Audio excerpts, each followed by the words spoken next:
자, 여러분 이어서 보도록 하겠습니다. 여러분 교재 286페이지, 287페이지 양도소득세인데 펴놓으시고 여러분들이요. 여기 재산세, 종부세 비교해요. 우리 항상 취득세 짝은 등록면허세, 재산세 짝은 종합부동산세 항상 비교할 수 있어야 되는데요. 우리 재산세, 종부세를 비교를 통해서 또 복습을 한번 쭉 해보겠습니다. 자, 먼저 보시면요. 과세주체요. 재산세, 종부세 비교. 과세주체. 재산세는 시군구세죠. 지방자치단체인데 시군구. 물론 특별자치도와 특별자치시도 과세주체인데 제가 생략했고요. 그 다음에 종부세는 당연히 국가고요. 인적 귀속 여부를 보면 재산세 원칙 물세라고 그랬죠. 그래서 여러 채의 주택이 있더라도 주택별로 각각 개별 과세합니다. 그런데 종부세는 전국에 있는 주택을 합산해서 과세합니다. 인세죠. 전국에 있는 주택 합산하고. 재산세는 예외적으로 토지의 경우에 인세적 성격이 있어요. 그래서 당해 시군구 관할 구역 내 토지를 소유자별로 어떻게 한다? 합산해서 과세합니다. 근데 종합부동산세는 전국에 있는 토지를 합산합니다. 차이점이 있죠. 토지도 똑같이 재산세, 인세 합산 과세하는데 근데 종부세는 전국에 있는 토지를 합산한다는 거 차이점 비교하고요. 자, 그 다음에 계속해서 봅니다. 과세 기준일 납세무 성립식인데 둘 다 똑같습니다. 과세 기준일 둘 다 언제입니까? 6월 1일이고 재산세나 종부세나 과세 기준일 6월 1일에 납세무 추상조 성립하는 성립시기가 된다는 거 조세 총론에서 배웠습니다.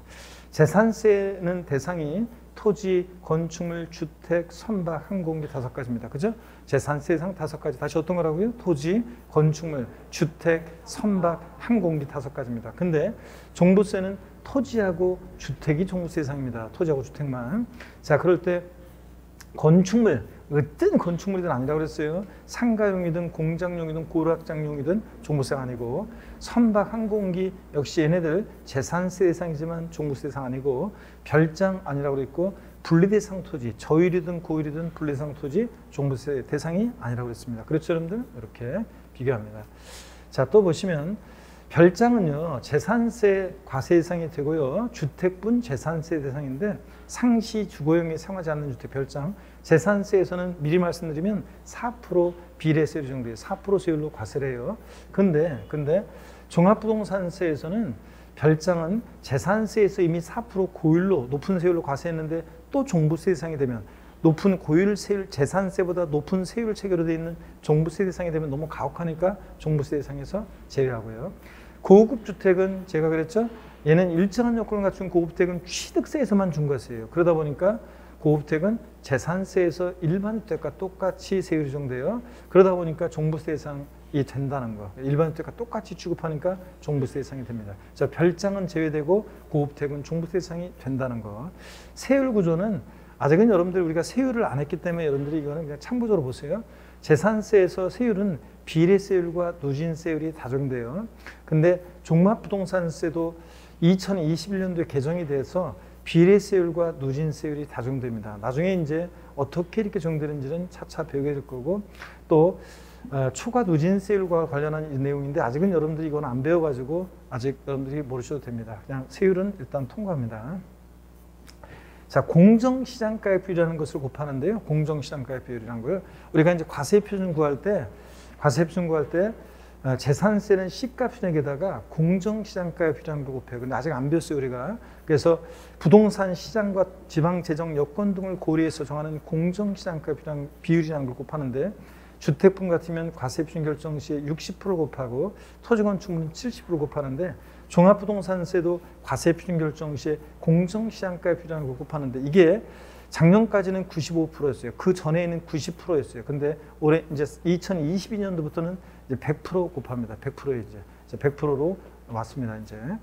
자, 그런데 요거는 아직 안 배워가지고 세율과 공정시장가액 비율과 관련한 이런 내용들은 아직 안 배워서 다음에 우리가 기초민 과정에서 안 배웠으니까 나중에 우리가 이제 배우게 됩니다. 오늘은 그냥 통과하시고요. 자, 가산금 납부정가산세 아까 차이점 말씀드렸습니다. 지방세는 보통 징수할 때 고유소가 날라왔는데 납부기 한데 미납부했다. 어떤 제재를 받는다? 가산금. 하루 딱 지나면 3% 깔고 한 달씩 지날 때마다 0.75%씩이요.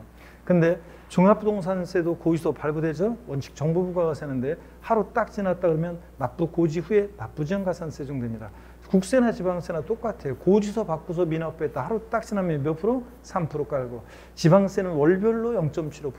근데 국세는 납기후 매 1일 하루하루 지날 때마다 일별로 1일 0.02%씩 적용된다는 거. 고의서 바꾸서 미납부했을 때. 자, 종합부동산세 납세의무자가 고의서 유통해버리고 신고납부 선택할 수도 있죠. 그럴 때 과소신고가산세, 납부정가산세 적용됩니다. 무신고가산세는 적용되지 않는다고 그랬죠. 왜냐하면 신고납부를 선택한다는 것은 12월 1일부터 15일까지 신고를 해야지만 신고납부가 선택되는 거니까 아예 신고지 않는 무신고가산세는 적용되지 않지만 적게 신고한 과소신고가산세는 적용될 수 있고요. 자, 소액징수면제, 재산세는 고의서 장당 세액 얼마예요? 2,000원 미만은 징수하지 않는다. 이 소액징수면제 적용되는데 종합부동산세는 재산세와 같은 소액징수면제 규정은 없어요. 다른 형태로 있습니다. 국세는. 자, 또 봅니다. 물납이요. 재산세 물납 허용됩니다. 근데 종부세는 안 돼요. 분할납부는 둘 다 됩니다. 납세지, 재산세는 그 재산 소재지입니다. 토지, 건축물, 주택, 그 소재지 시군구인데 종부세는 거주할 때 주소지 관할 세무서고, 그죠? 아까 비거주할 때 국내 사업장소재지, 사업장이었으면 국내 원천 소득이 발생한 장소, 그것도 없으면 그 재산 소재지로 토지나 주택 소재지를 납세지로 하는 경우도 있다고 그랬습니다. 그랬죠? 네, 이런 것도 우리가 봤었고요. 자, 그 다음에 납기를 보시면 재산세는 대상 종류에 따라 납기가 다르죠. 건축물 선박 항공기 주택분의 부가징수할세의 2분의 1은 7월 16일 30일. 자, 토지분과 나머지 주택분 나머지 2분의 1은 9월 16일 9월 30일입니다. 정확히 얘기하면 3주일세액이 아니라 부가징수할세액이 2분의 1인데 자, 어떻든 간에 뭐 그렇다고 하고요. 절반씩 나눠서. 근데 종부세는 대상 종류 관계없이 토지분이든 주택분이든 무조건 언제다? 12월 1일부터 15일까지라고 그랬습니다. 부가세, 재산세는 어떻게 였어요? 재진이. 종부세는 어떻게 였어요? 종농이. 자, 이렇게 해서 우리가 부가세 외우시고요, 여러분들. 자, 이렇게 봤습니다. 자, 그래서 재산세하고 종합부동산세하고도 분할납부도 한번 비교해 볼게요. 분할납부 기준금액, 재산세나 종부세나 분할납부 기준금액 똑같아요. 납부할 때 얼마 초과할 때 제가 윙크 해달라고 그랬어요? 250만 원 초과할 때 윙크. 분납기한이 다르죠. 재산세는 분납기한이 납부기한 지나서 2개월, 종부세는 몇 개월? 6개월이요. 다르다는 거 여러분 비교합니다. 자, 이렇게 해서 재산세, 종부세를 비교해 봤습니다. 자, 그러면 시바타도의 할머니 시 한 폰 제가 약해지지 마 읽어드리는데 이것도 한번 읽어드렸던나요? 제가 너에게 못한다고 해서 주눅 들어있으면 안 돼. 나도 96년 동안 못했던 일이 산더미야. 부모님께 효도하기, 아이들 교육, 수많은 배움. 하지만 노력은 했어. 있는 힘껏. 있지, 그게 중요한 게 아닐까. 자, 일어나서 뭔가를 붙잡는 거야. 후회를 남기지 않게. 여러분들 이제 공부하시다 보면 우리가 주식 같은 것도 보면 있죠. 주식은 껄껄껄 세 번 하죠. 살 걸, 가지고 있을 걸, 팔 걸 이러면서 우리 보통 개미들은 그러다가 망하잖아요. 근데 공부도 똑같아요, 여러분들. 공부도 그때 처음에 좀 공부를 빨리 시작을 할 걸, 공부를 좀 더 그때 열심히 할 걸. 자, 저희들이 말하는 대로 좀 따라서 할 걸, 뭐 이렇게 하면서 후회합니다. 그래서 여러분들 후회를 남기지 않기 위해서 올해 33회 시험 출사표를 던졌잖아요. 그래서 여기 계신 분들 중에 상당수는 보면 인생 살아가면서 이제 마지막 공부다운 공부는 마지막이다 이렇게 생각하시면 돼요. 이 공인중개사 공부 양보다 더 많은 공부를 이제 여러분이 무슨 대학원 진학하지 않는 한은 무슨 공부를 더 해보겠습니까? 그러니까 마지막 후회를 남기지 않기 위해서 최선을 다해서 여러분들 그 많이 뭐 한다기보다는 아까도 말씀드렸죠. 꾸준히 좀씩이라도 계속 꾸준히 공부하는 게 중요합니다. 그래서 후회 남기지 않기 위해서 여러분 최선을 다하시길 당부드립니다. 자, 96세 할머니도 이렇게 얘기하고 있잖아요. 자, 소득세 총설입니다. 여러분 287페이지 교재를 펴시고요. 우리 양도소득세는 소득세법에 열거된 소득의 한 종류예요. 그래서 그 양도소득세를 공부하기 위해서 먼저 소득세 총설을 먼저 공부합니다. 그래서 먼저 공부할 건데 거기 287페이지 여러분 우리가 그 소득세 개요를 봅니다. 의의를 보니까요. 소득세는 우리 같은 개인이 소득 발생했을 때 부과합니다. 법인이 소득 발생하면 뭐가 부과되고요? 법인세가 부과되고. 자, 우리 같은 개인이 과세 기간 동안 1월 1일부터 12월 31일까지요. 소득세 같은 세금들은 소득이 발생할 때마다 소득세를 신고하라. 그러면 그냥 소득세 신고하다 1년 다 보내죠. 그래서 일정한 과세 기간이 있고 그 기간을 단위로 과세합니다. 1월 1일부터 12월 30일까지 기간 동안에 발생한 소득을 대상으로 하는 국세입니다. 특징을 보면요. 소득세는 개인주의 과세입니다. 그래서 소득세는 원칙적으로 개인별로 소득을 합산해서 과세하며 부부 또는 세대 소득을 합산하지 않는다. 맞벌이 부부들 소득세 따로따로 계산하죠, 여러분들? 그 다음에 열거주의 과세요. 소득세는 소득 발생의 원천과 특성 등을 고려해서 8가지 소득을 구분해서 열거하고 있습니다. 자, 여러분 잠깐 여기를 한번 보실래요? 그래서 소득세법엔 소득이 열거가 되어 있는데 잘 보세요. 소득세법에는 소득에는 8가지 소득이 있습니다. 8가지 소득이 있는데 먼저 종합소득이라는 게 있고요. 종합소득이 있고 종합소득에 대한 소득세를 우리가 종합소득세 이렇게 얘기하고요. 그 다음에 또 직장을 다니다가 물론 여기에 종합소득이 6가지가 있고요. 직장을 다니다가 퇴직해서 발생하는 퇴직소득, 또 양도소득이요. 부동산 등을 사업성 없이 일시적 우발적으로 양도해서 발생한 양도소득이요. 그래서 우리가 양도소득에 대한 소득세를 양도소득세 이렇게 얘기합니다. 그러니까 양도소득세는 소득세법에 열거된 소득의 한 종류고요.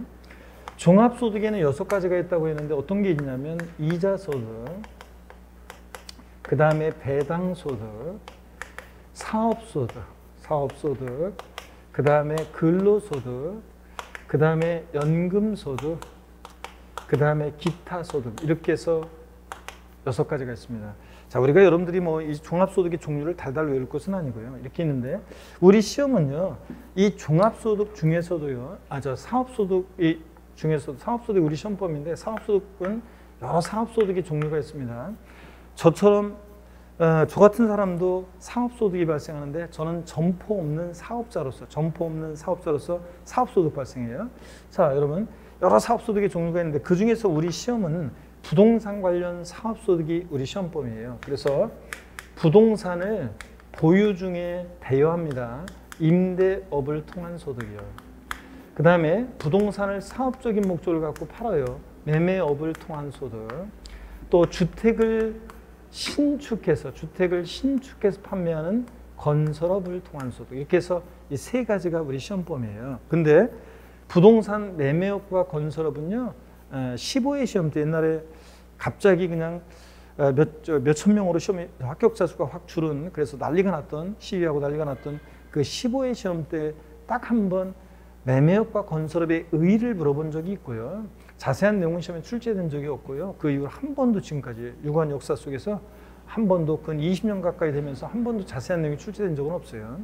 부동산 임대업에서 시험 문제는 여기서 한 문제씩이 나오고 있습니다. 그래서 부동산 임대업에서 옛날에도 옛날 시험에서 나왔었고 그 다음에 뭐 또한 시험에 또 한 몇 년 계속 한 3년 정도 계속 나온 적도 있고요.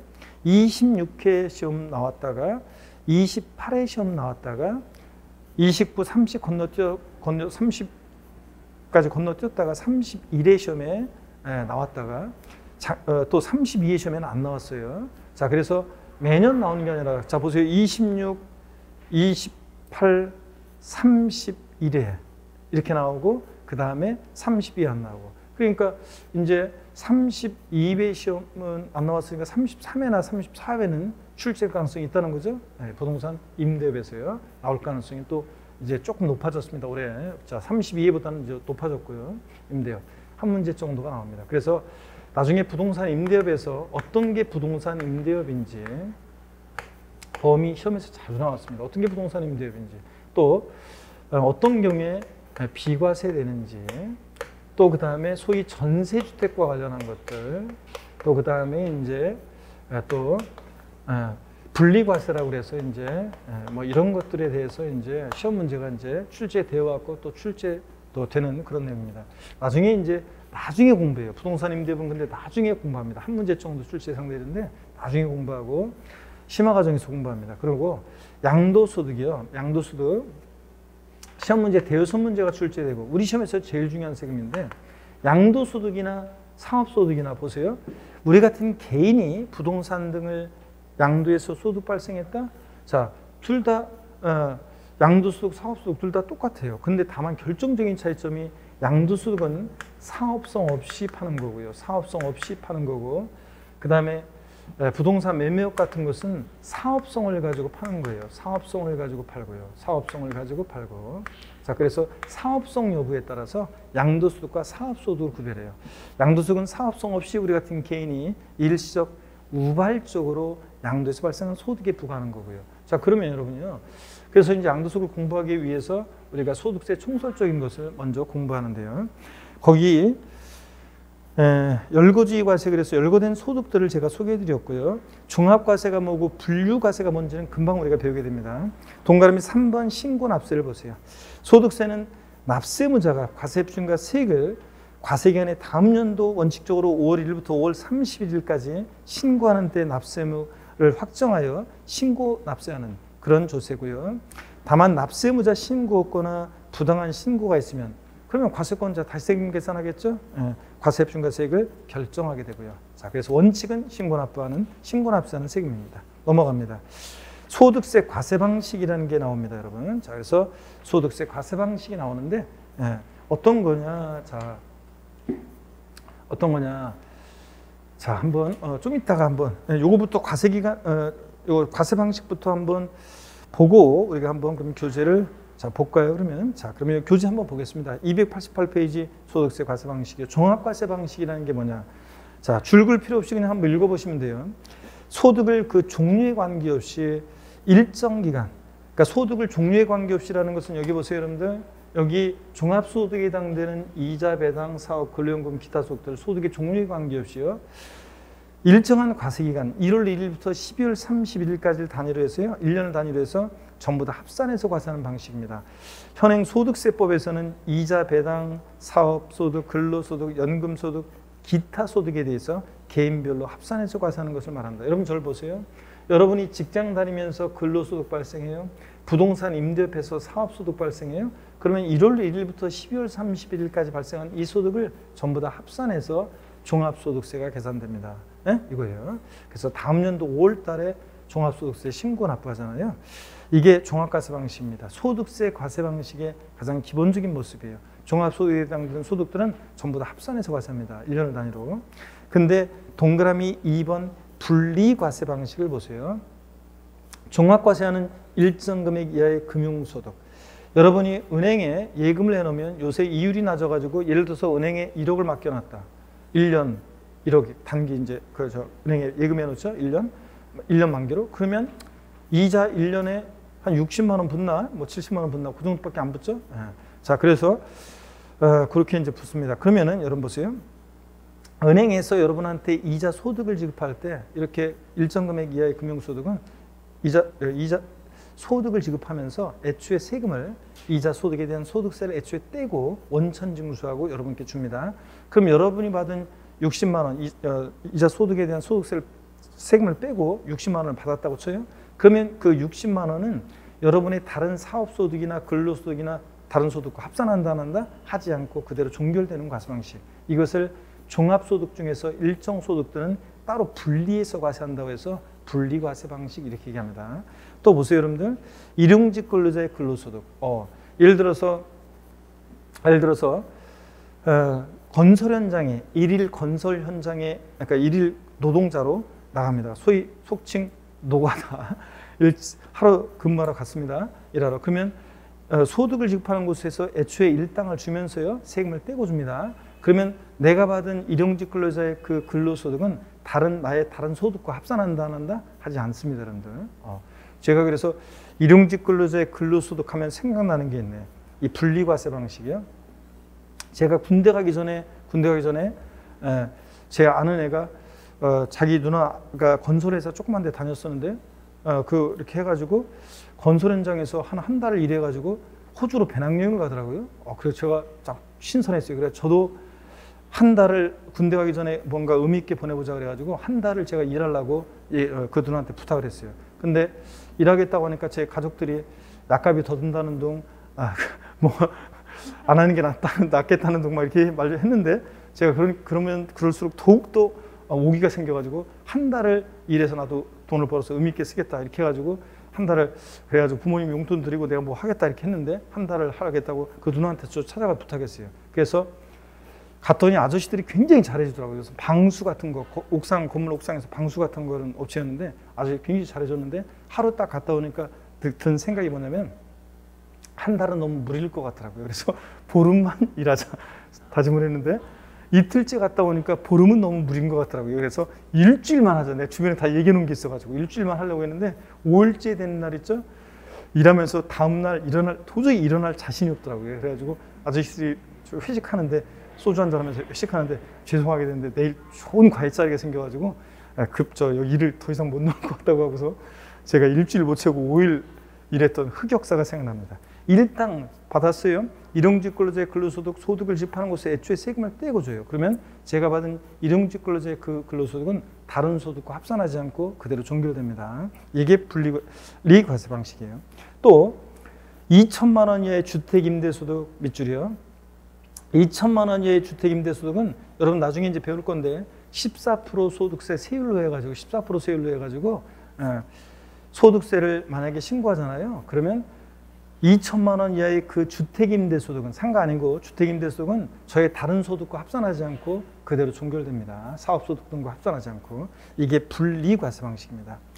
기타 소득이요. 여러분이 복권에 당첨됐어요. 그럼 애초에 복권 당첨금을 지급하는 곳에서 애초에 세금 떼고 여러분한테 복권 당첨금을 받아요. 그러면 그 당첨금 받은 소득은 다른 소득과 합산한다 하지 않고 종결됩니다. 자, 이런 것들이 또 저처럼 책 쓰고 이런 사람들이 인세를 받는데 이런 것도 저작권에 대한 이런 인세 같은 것들도 기타 소득인데 애초에 세금 소득 집하는 곳 세금을 떼고 주면 저는 그 소득은 다른 소득과 합산하지 않습니다. 자, 이런 게 분리과세 방식입니다. 이해되십니까, 여러분? 종합소득 중에서 따로 분리해서 과세하는 방식.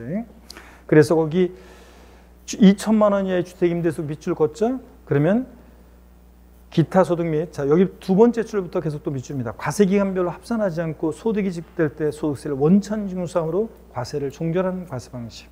분리과세라는 거. 밑줄이고, 중요한 것은 분류과세 방식이 중요해요.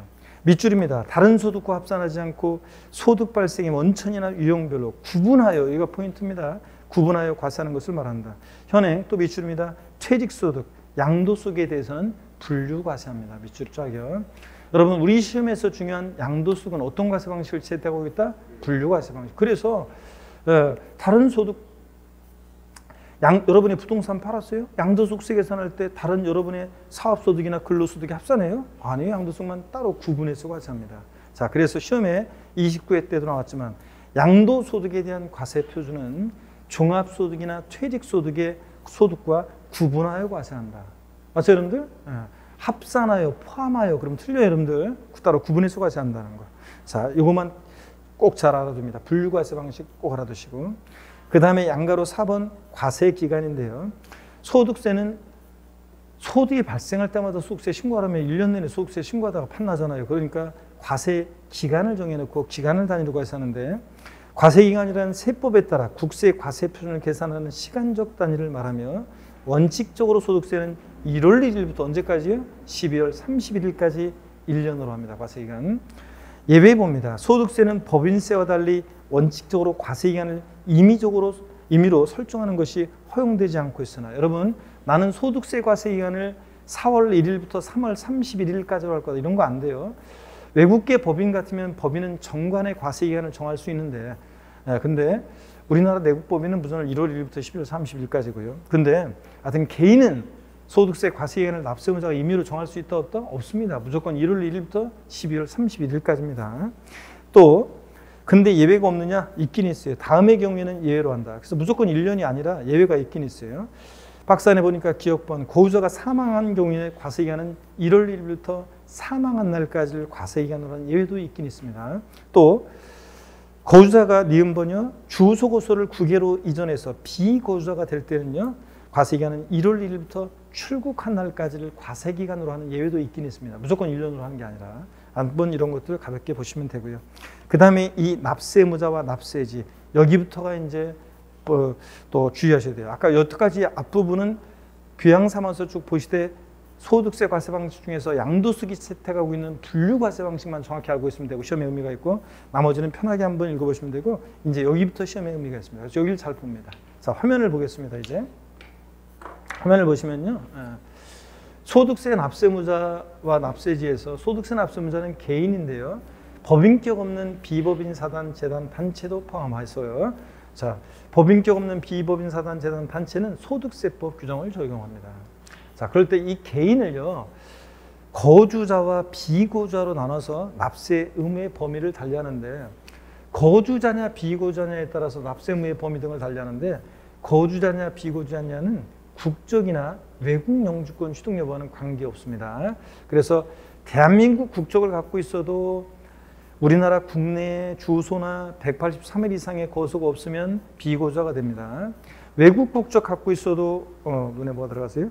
외국 국적을 갖고 있어도 국내 주소나 183일 이상의 거소가 있으면 거주자가 됩니다. 자, 그래서 국적이나 외국 영주권 취득 여부와 관계없이 우리나라 국내 소득세에서 국내 그러면 항상 우리나라를 얘기한 겁니다. 국내 주소가 있다 거주자입니다. 주소 없더라도 183일 이상 거소를 두고 있는 개인은 거주자가 됩니다. 그래서 거주자 그러면요, 항상 가수 싸이를 떠올립니다. BTS 멤버들을 떠올립니다. 그러면 가수 싸이라든가 BTS 멤버들은 거주자입니다. 우리나라 국내 주소를 두고 있죠. 자, 그러니까 국내 소득뿐만 아니라 국외, 해외에서 벌어지는 소득도 모두 과세합니다.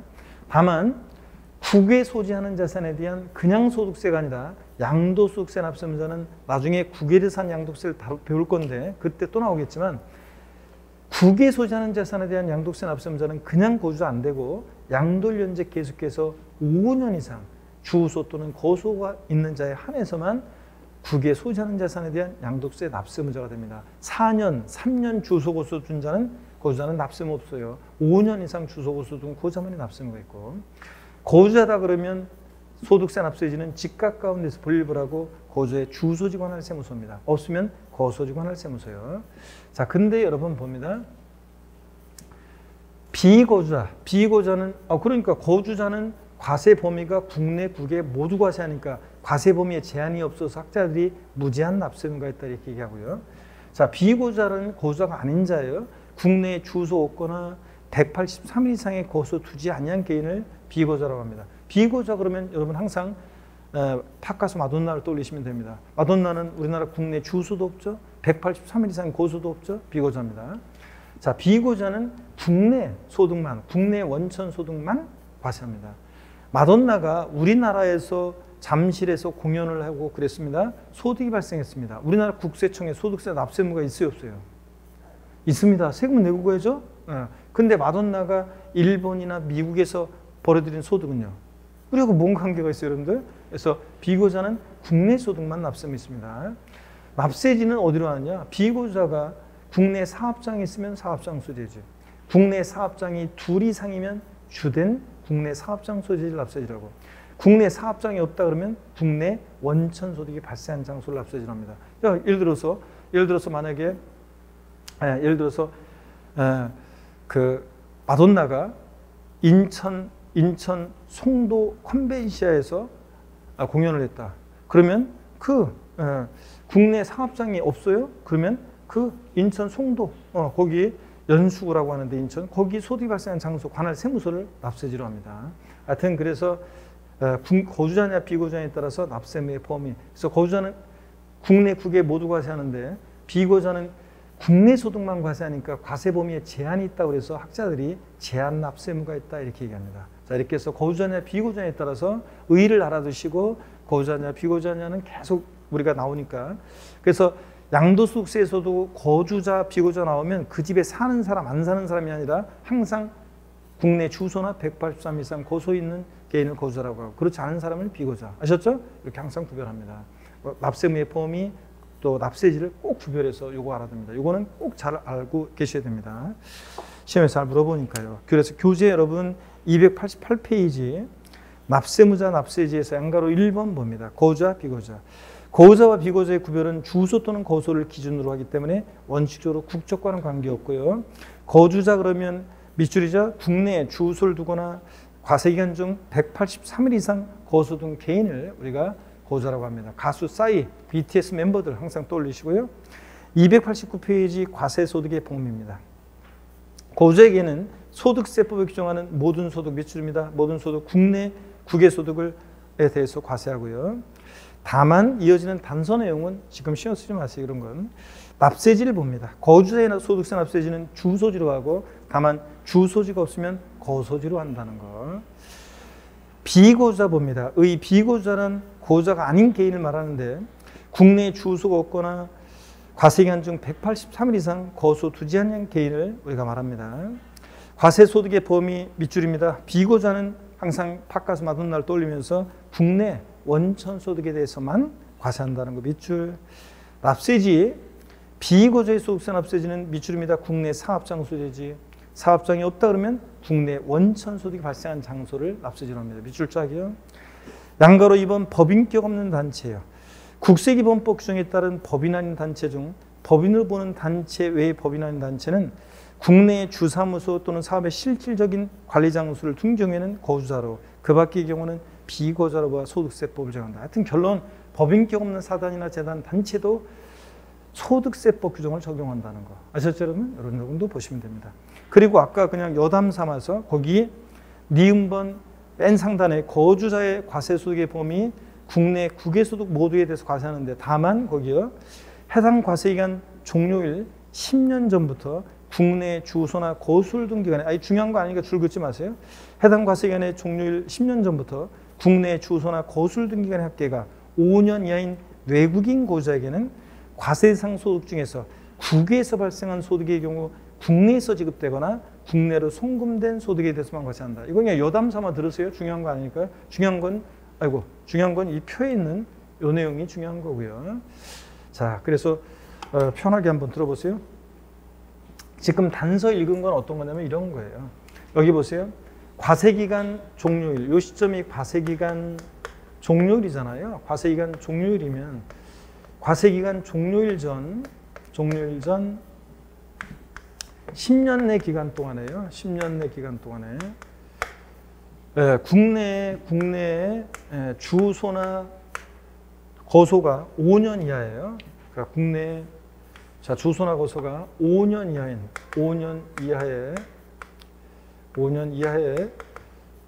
주소나 거소를 둔 외국인 거주자입니다. 자, 그러면 진짜 우리나라 사람이 아니라는 얘기죠. 이 외국인 거주자.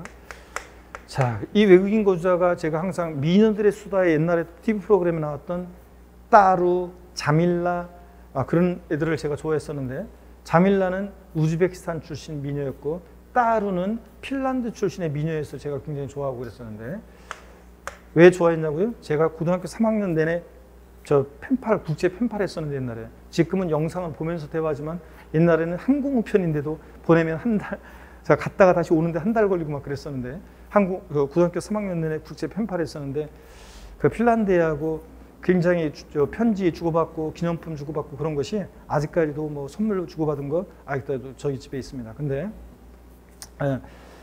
제가 고등학교 3학년 내내 3년 내내 어떤 꿈을 꿨냐면 제가 이제 얘랑 어떻게 해보려고 했었는데 얘가 나중에 남친이 생겼어요. 보이프렌드가. 그래가지고 급히 타깃을 명령해가지고 얘 친구라도 어떻게 소개받아야지 그래가지고 대학 들어가면 무조건 핀란드 가가지고 금발 미녀를 사귀어가지고 거기서 결혼해서 북유럽 소도시에서 금발 미녀랑 애 낳고 살아야지. 그래서 꿈을 꾸면서 그 북유럽의 그 당시에 그냥 환상적인 저한테는 그냥 이상향이었는데 그걸 꿈꾸면서 살았었는데 고3 때 어느 날부터 편지가 안 와. 그래가지고 편지가 이런 얘기 길어지면 안 되는데 편지가 안 와. 빨리빨리 할게요. 편지가 안 와가지고 어떻게 왜 그런가 그랬더니 저도 그냥 그때 바쁘고 막 그러니까 이제 포기하고 이제 그냥 하려고 했는데 근데 그래서 얘가 나를 이제 안 하려고 하는 줄 알았어요. 더 이상 펜팔을 그랬는데 나중에 군대 초주가 나와서 이제 대학 들어가고 군대 초주가 나와서 사물함 뒤지는데 뜯지 않은 편지가 있어요. 그래서 봤더니 얘는 얘대로 편지를 보냈는데 계속 엇갈렸습니다. 자, 왜 그러냐면 저희 부모님이 저희 엄마가 무슨 고3이 연애질이냐 그래가지고 사실 연애도 아닌데 그걸 편지를 숨겨놓는 바람에 그래가지고 제가 제 인생이 바뀌었습니다. 만약에 그렇지 않았으면 제가 여기서 강의하지 않고 지금 북유럽 소도시에서 금발미녀랑 지금 잘 살고 있을 건데, 그죠? 자, 보세요. 따루나 자밀라 우즈베키스탄 출신인데 이런 외국인 거주자가 국외에서 소득이 발생해요. 그러면 원칙적으로 우리하고 뭔 관계가 있어요, 여러분들. 근데 국내에서, 우리나라 국내에서 이 소득이 지급되거나, 여담담면서 한번 편하게 보세요. 국내에서 소득이 지급되거나 국내로 송금된 이런 국외 발생 소득만, 자, 이 외국인 거주자는 납세 의무가 있다, 그런 얘기입니다. 과세기한 종료일 10년 내 5년 이하의 주소고수 둔 외국인 거주자는 국외 발생 소득에 대해서는 국내에서 지급되거나 송금된 국외 발생 소득만, 이런 애들은 납세 의무가 있다. 한번 이렇게 봅니다. 자, 그리고요, 여기 화면을 봅니다. 그래서 여기 이제 화면을 보시면, 자, 거주자나 비거주자에 따라서 대상 소득의 범위, 납세지가 중요하다고 그랬고, 이게 중요한 거고요. 우리가 줄을 걷습니다. 소득세 과세 방식은 아까 말씀드렸어요. 종합과세 방식은 종합소득에 해당되는 소득을 그 종류에 관계없이 1월 1일부터 12월 30일까지 1년 단위로 전부 다 합산해서 과세하는 방식이라고 했고요. 자, 이자소득, 사업소득 같은 거 여러분이 근로소득, 사업소득 같은 거 발생하면 그런 걸 전부 다 합산해서 과세합니다. 그리고 분리과세 방식 아까 말씀드렸습니다. 주택임 2천만 원 이하의 주택임대소득이나 일정한 금융소득이나 이런 것들은 소득을 집행할 때 애초에 세금을 떼고 하면은 그거로 종결되는 과세 방식, 다른 소득이 합산하지 않고요. 자, 중요한 것은 이거라고 그랬습니다. 분류과세 방식. 자, 천천히 볼게요. 다른 소득과 합산하지 않고 각각 별도로, 여기가 포인트죠? 구분해서 과세하는 방식이에요. 그래서 어떤 게 분류과세하느냐? 퇴직소득과 양도수익이 채택한 과세 방식이다. 그래서 양도수익은 다른 소득이 합산하지 않고 따로 양도소득만 어떻게 한다? 구분해서 과세합니다. 시험에서 양도소득에 대한 과세 표준은 종합소득 및 퇴직소득에 합산하여 과세한다, 포함하여 과세한다. 그럼 틀려요, 여러분들. 이거 주의하라고 그랬습니다. 자, 그러면 됐고요. 자, 문제 한번 풀어보겠습니다. 여러분, 문제를 봅니다. 양도소득에 대한 과세 표준은 종합소득 및 퇴직소득에 대한 과세 표준과 구분하여 계산한다. OX요. OX요. 맞습니다. 자, 따로 양도소득만 구분해서 계산합니다. 시험에 나왔던 거죠. 자, 정답 지문으로 29회 시험 때. 자, 맞습니다, 여러분들. 자, 이렇게 보시면 되고요. 네, 됐습니다. 그리고 인사말이 나오는데 복습을 하고 가야죠. 우리 시간은 없지만 오늘 빨리 한번 복습을 하고 가도록 하겠습니다. 자, 여러분, 복습을 한번 하고 가야죠, 우리. 자, 그래서 우리 4주차 오늘 배운 거 복습을 하고 갑니다. 다음 주에는 양도소득세를 쭉 우리가 좀 시간이 길어지더라도 양도세는 쭉 처음부터 끝까지 해가지고 다 마무리 짓겠습니다. 다음 주에. 다음 주가 마지막이죠? 네, 그래서 양도소득세를 뭐 3시간이 됐든 4시간이 됐든 양도세는 쭉 해가지고 마무리를 짓도록 하겠습니다. 자, 여러분 여기 봅니다. 양도세를 원래 한 주에 끝낼 수 있냐고요? 못 끝내요, 원래 양도세는. 양이 많아서. 근데 기초입문 과정이니까 우리가 양도세 전체적인 용어, 그 다음에 체계 이런 것들을 한번 살펴보는 그런 과정으로 보시면 됩니다. 자, 그래서 빠르게 한번 훑어서 전체적인 그 과정을 한번 볼 거고요. 자, 우리 오늘 배운 거 복습을 하고 마치겠습니다. 여러분 보시면 우리 종합부동산세 공부했습니다.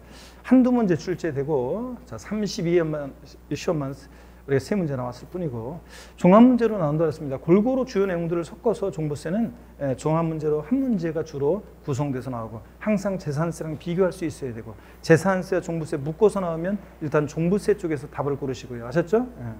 자, 그 다음에 이런 것들 우리가 공부했습니다.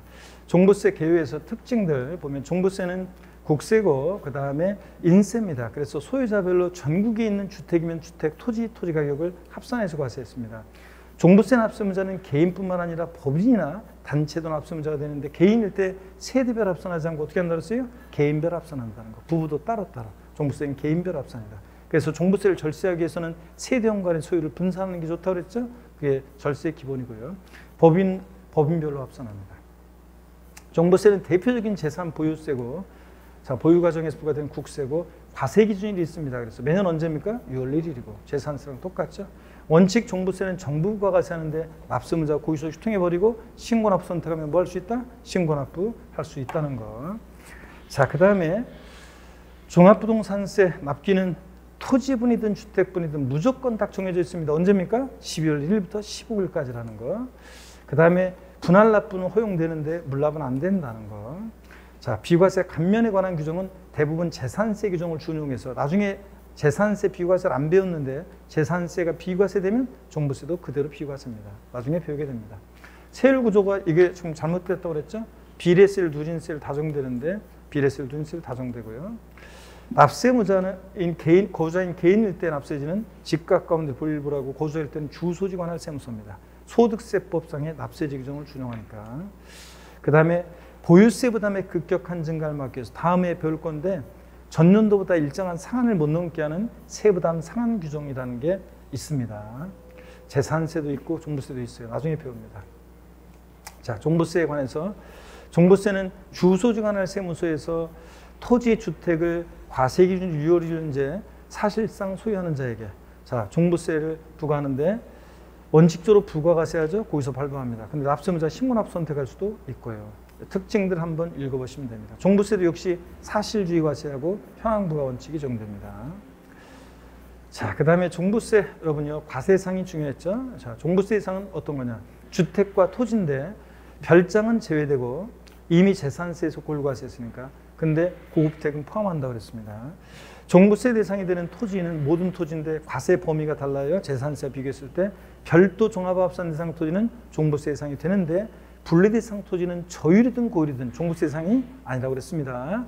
저율 분리 대상 토지, 농지, 목장, 예외적인 의미하는 저율로 과세할 필요성 때문에 저율 과세하니까 제외하고 고급 오락장, 골프장 토지는 재산세에서 이미 고율로 과세했으니까 제외하고 어떻든 간에 분리상 토지 제외된다고 했습니다. 또 종부세 대상에서 제외되는 거, 자 건축물이요. 어떤 건축물이든 건축물은 상가용이든 공장용이든 고우락장용이든 종부세가 아니고 선반공개 아니고 별장, 분리상 토지 아니라고 했습니다. 또 전국에 있는 주택을 합산할 때 합산해서 배제시키는 주택이 있는데 일정한 요건을 갖춘 임대주택 제외합니다. 다만 이제 최근에는 종부세 대상이 된다는 거, 되는 것들이 예외들이 많다는 거, 된다는 거.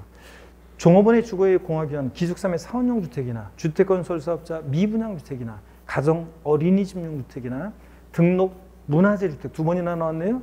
자, 등록 문화재 주택이나 이런 것들은 종부세 부과하는 취지, 과다보유업체, 투기업체 맞지 않기 때문에 종부세 대상에서 어떻게 한다? 제외합니다. 자, 그 다음에 임대주택도 많이 서민들의 주거안정을 위해서 많이 공급되는 게 좋잖아요. 그래서 제외시켰었던 거고요.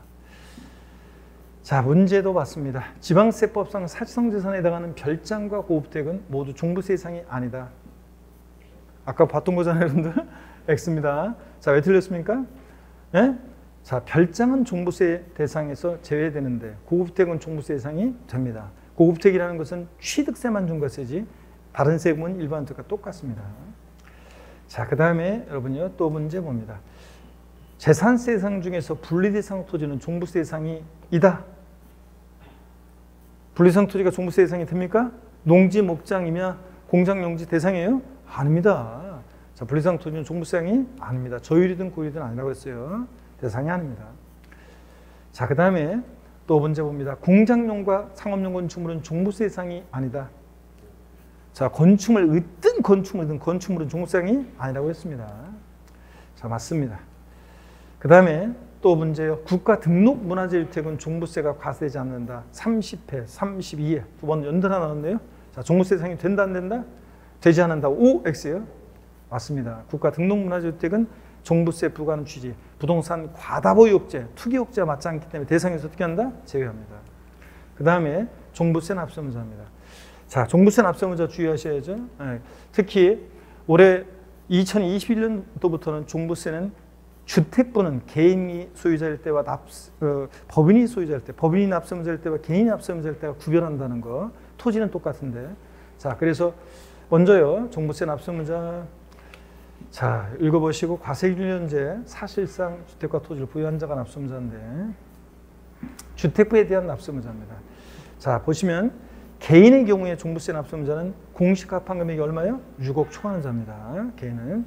법인은 공시가격 관계없이 납세문자가 된다는 거. 공시가격 1억인 주택이든 5억인 주택이든 법인은 무조건 종부세 납세문자입니다. 개인은 6억 초과하는 자입니다. 그래서 제가 1세대 1주택자 하고 헷갈리면 안 된다고 그랬어요. 1세대 주택자는 기본적으로 6억을 공제하는데 종부세 계산할 때 추가 공제를 해서 5억을 공제, 그래서 실적으로 11억 원을 공제받기 때문에 11억까지, 공시가격 11억까지는 과세되지 않는다. 단독 소유 1세 주택자 또는 부부 공동 소유인데 그 둘 중에 한 사람을 납세무자로 정해서 1주택자로 신고한 경우에만 11억까지 과세되지 않는 거고 1세를 튀긴 거고 원칙적으로 종부세는 주택분은 6억 초과하는 자입니다. 법인과 구별하시고 토지는 보시면 자 종합합산 대상 토지는 얼마? 5억 초과하는 자. 별도 합산 대상 토지는 얼마? 80억 초과하는 자 납세자라는 거. 상가 토지가 좀 기준이 널널합니다. 80억 초과하는 자. 정확히 알아두시고요. 자, 문제도 봤습니다.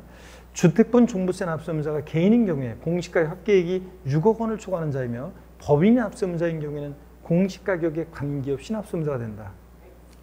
X예요? 아까 봤는데 맞습니다, 여러분들. 개인일 때는 금방 맞아요. 공시가격계획 6억 초과하는 자고 법인은 공시가격 관계없이 1억이든 5억이든 납세자가 된다 그랬습니다. 그랬죠? 맞습니다, 여러분들. 자, 또 보시면 과세기준일 현재 토지분 재산세 납세자로서 국내에 소지하는 종합합산 대상 토지 공시가판 금액이 5억 원을 초과하는 자는 해당 토지에 대한 종부세 납부 의무가 있다. 종합합산 대상 토지 얼마? 5억 원 초과하는 자. 맞죠? 주택분이 6억이고 종합합산 대상 토지 5억 맞습니다. 초과하는 자. 그 다음에 종합부동산세 과세기준은 매년 7월 1일이다. 아니고 언제입니까? 6월 1일입니다. 자, 그 다음에 종합부동산세 납세 절차를 배웠습니다. 먼저 종부세 납세 절차 등에서 과세기준일과 납세지에서 과세기준일 종부세는 6월 1일입니다. 자, 재산세하고 똑같이 6월 1일. 이때를 기준으로 종부세도 뭐든지 판단합니다. 또 종부세 납세지는 거주자다. 개인인 거주자다. 국내 주소나 183일 이상 거주된 개인인 거주자다 그러면 자, 집값 가운데 분류하고 어디요? 주소지. 주소지 줬으면 거소지. 근데 마돈나 비거주자다. 자, 그럴 때는 국내 비거주자가 사업장에 있으면 사업장 써야지. 사업장에 있으면 국내 원천 수익이 발생한 장소, 관할 세무서인데 이것도 없다. 그러면 특이하게도 종부세는 비거주자일 때 그 주택과 토지, 소재지, 부동산 소재지를 납세지로 하는 경우도 있다는 거. 법인 또는 법인으로 보는 단체는 당연히 본점이나 주사무소 소재지고요. 자, 보십니다. 징수방법, 종부세는 원칙 부가징수입니다. 관할 세무장이 세금 계산해서 거기서 발부합니다. 근데 관할 세무장은 납부할 종부세 세액을 결정하여 해당 연도 언제요? 12월 1일부터 15일까지 부가징수합니다. 자, 종부세는 재산세와 달리 대상 종류에 따라 납기 달라지지 않습니다. 토지분이든 주택분이든 종부세는 무조건 언제라고요? 12월 1일부터 15일까지입니다. 관할 세무장은 종부세 징수하고자 하는 때는 거기서 발부할 때는 납기 일시 며칠 전까지 발부해야 돼? 5일 전까지 발부. 재산세도 똑같죠? 재산세도 납기 일시 5일 전까지 발부입니다. 그 다음에 또 이어서 봅니다. 종부세요. 거기서 날라오는 게 원칙인데 정부부가세 원칙인데 납세자 거기서 유통해버리고 신고납부 선택할 수 있죠? 부가징수에도 불구하고 종부세를 신고납부 방식으로 납부하고자 하는 납세자는 종부세 과세중과세액을 역시 신고납부 선택하더라도 언제까지 신고해야 돼? 12월 1일부터 15일까지 자, 신고해야 합니다. 이 경우 관할 세무장의 결정은 없었던 것을 보고 고지서 휴통에 들어가 있잖아, 고지서가.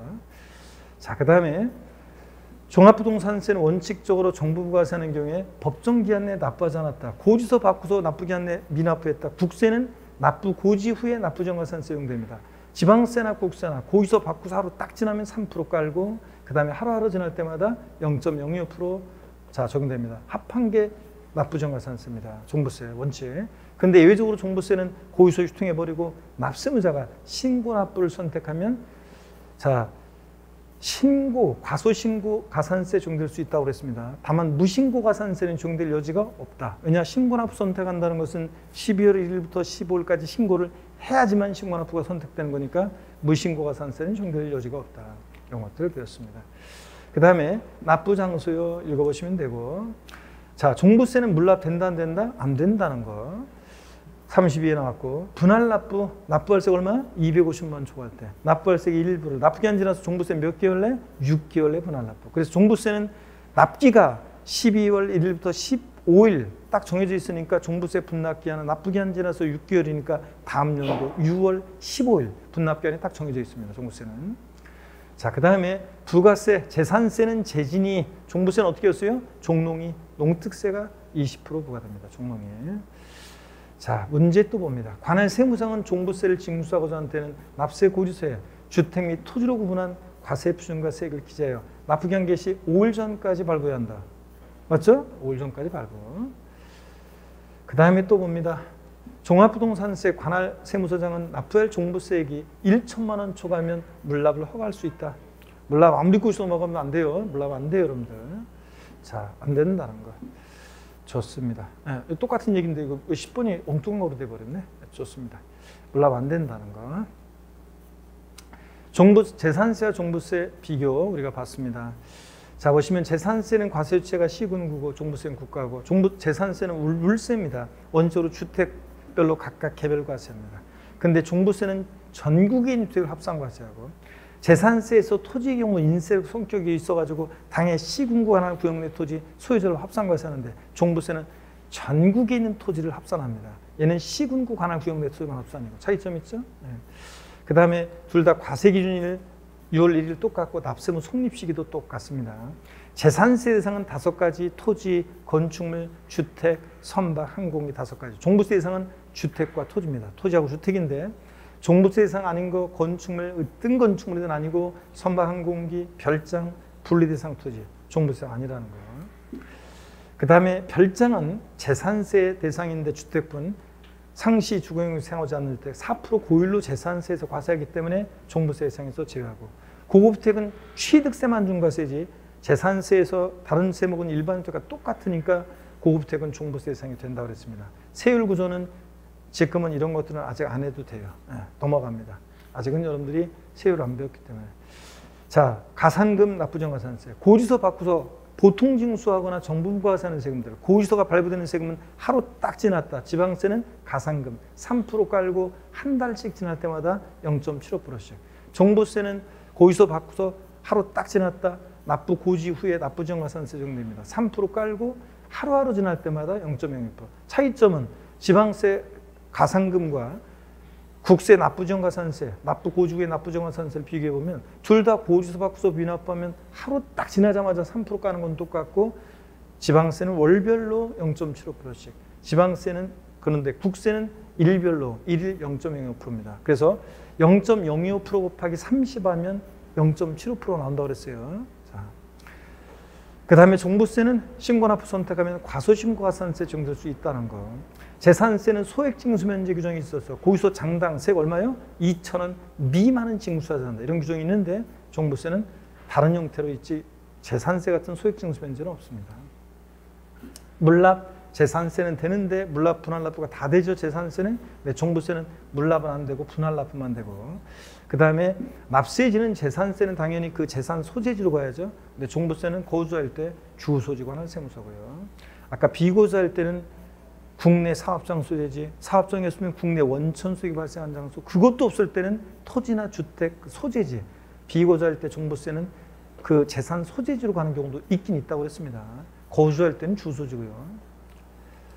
자, 그 다음에 납기, 재산세는 대상 종류에 따라 납기가 달라지지만 종부세는 무조건 언제다? 12월 1일부터 15일까지입니다. 토지분인 주택분이든 수거나 먹으면 안 돼요. 토지분이라고 9월달 아닙니다. 재산세는 부가세, 재진이, 지방교육세 20% 부과되고, 종부세는 종농이, 농특세가 20% 부과됩니다. 외울 수 있잖아요. 재진이, 종농이, 그죠? 네. 자, 그 다음에 재산세, 종부세, 분할납부죠. 재산세, 종부세 둘 다 납부할 때 얼마 초과할 때 제가 윙크해달라고 그랬어요, 여러분들. 우리 집은 재산세나 종부세 얼마 넘게 낼 때 윙크해달라고 그랬어요? 250만 원 넘게 낼 때 윙크. 종부세, 재산세 똑같습니다. 분납기 정도면. 근데 분납 기한이 달라요. 재산세는 납부 기한 지나서 2개월, 종부세 몇 개월? 6개월 내 분할납부. 자, 이렇게 해서 비교하시고요. 자, 그 다음에 시도 읽어드렸고요. 그 다음에 소득세 총설은 뭐 별거 없습니다. 소득세 납세문자는 개인인데 법인격 없는 비법인사 단체 포함하고, 거주자냐 비거주자냐는 국적 이런 거 상관없고, 우리나라 국내 주소 있거나 183일 이상 고소득 개인을 거주자, 가수 싸이 BTS 떠올리고, 멤버 떠올리고, 비거주자는 거주 아닌 자, 그래서 마돈나 떠올리고, 거주할 때는 국내 국외소득 다 과세하고요. 그런데 비거주할 때는 국내 소득만. 거주할 때는 국내 국외소득 다 과세하는데 다만 국외 소지하는 자산에, 나중에 자세히 배울 건데요. 국외 소지하는 자산에 대한 양도소득세 납세문자는 그냥 거주자 안 되고, 양도일 이제 계속해 몇 년 이상? 5년 이상 고소득 거주자만이 납세문가 있다. 자, 납세지는 거주할 때는 당연히 주소지 없으면 거소지. 근데 비거주할 때는 이렇게 국내 사업장 소유지, 없으면 국내 원천 수익이 발생한 장소 이렇게. 눈여겨봐 놓으시고요. 소득세 과세 방식 우리가 제일 중요한 것은 분류 과세 방식을 강조드렸습니다. 양도소득은 다른 소득과 합산하지 않고 각각 별도로 그냥 따로 양도소득만 구분해서 과세한다. 이걸 잘 기억하시면 되고요. 좋습니다. 문제도 우리가 봤습니다. 양도소득에 대한 과세 표준은 종합소득, 퇴직소득에 대한 과세가 어떻게 한다? 구분해서 과세합니다. 따로 양도소득만. OX? O 맞습니다. 포함하여, 합산하여 과세한다면 틀려요. 잘하셨습니다. 자, 기초인문 과정이 이제 마무리되어 가죠. 이제 다음 주면 이제 마무리입니다. 지금 시점에서 돌아보면 첫 출사표를 던질 때 설레임도 이제 벌써 또 아득해졌죠, 여러분들? 예. 그동안 배웠던 내용들도 또 아득해지고 멀게만 느껴지는 시기입니다. 지금까지 배운 내용들이 움츠려면요, 낮아진 하늘에서 하얀 눈이 내리고 소복기 쌓인 눈이 봄볕에 녹아 흐르고 봄꽃이 피어야만 합니다, 여러분. 아셨죠? 그러니까 처음에 모르고 지금 낯설고 그래서 좀 힘들게 좀 잘 받아들이는 분도 있는 반면에 좀 힘들게 받아들이고 있는 분도 계실 텐데 신경 쓰지 마시고 차근차근 가시면 나중에 봄꽃이 피어야만 자 여러분들이 이제 실력이 움트기 시작합니다. 그러니까 그 전까지는 묵묵히 계속 공부하는 게 중요합니다. 여러분 언제나 여러분은 저의 사랑과 보람입니다, 여러분들. 자, 고생하셨고 다음 주에 씩씩한 모습으로 다시 뵙도록 하겠습니다. 고맙습니다. 네, 고맙습니다, 여러분. 수고하셨습니다.